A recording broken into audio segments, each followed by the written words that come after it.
ప్రజాస్వామ్యంలో గెలుపోటములు సహజమని ఓడిపోయిన వారిని ఇబ్బందులకు గురిచేయడం తగదని మాజీ డిప్యూటీ సీఎం నారాయణ స్వామి అన్నారు. ప్రజల్ని ఆశపెట్టి అధికారంలోకి వచ్చిన కూటమి ప్రభుత్వం పేదల కడుపు కొట్టిందని విమర్శించారు. ఎన్నో పథకాలు నిలిపివేశారని, అయితే విద్య, వైద్య పథకాల జోలికి వెళ్లవద్దని చంద్రబాబు, లోకేష్, పవన్లకు నారాయణ స్వామి విజ్ఞప్తి చేశారు. పేదవాళ్లను ఓడించేందుకు పెద్దలందరూ కలిసి కట్టుగా వచ్చారంటూ కూడా నారాయణ స్వామి విమర్శలు గుప్పించారు.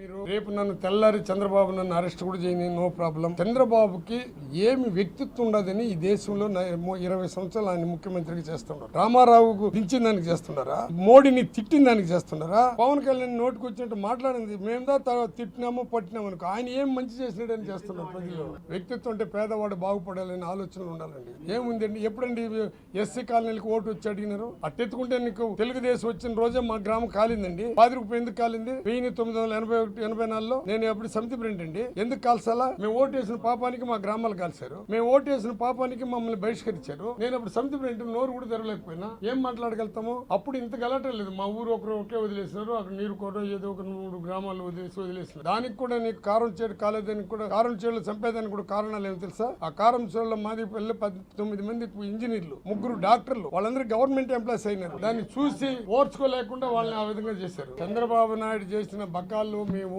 అప్పుడు చిన్న ఆరోగ్యశ్రీ ఉంటే కూడా 1950 కోట్లు బకాలను ఎత్తుకుని పోయి కట్టాల్సి వచ్చింది. కాంట్రాక్టులు దోపిడీ చేసుకుని పోతే మీరు చెట్టు కింద దోపిడీ చేస్తే వాళ్ళకి డబ్బులు వేయాల్సిన పరిస్థితి మాకు వచ్చింది.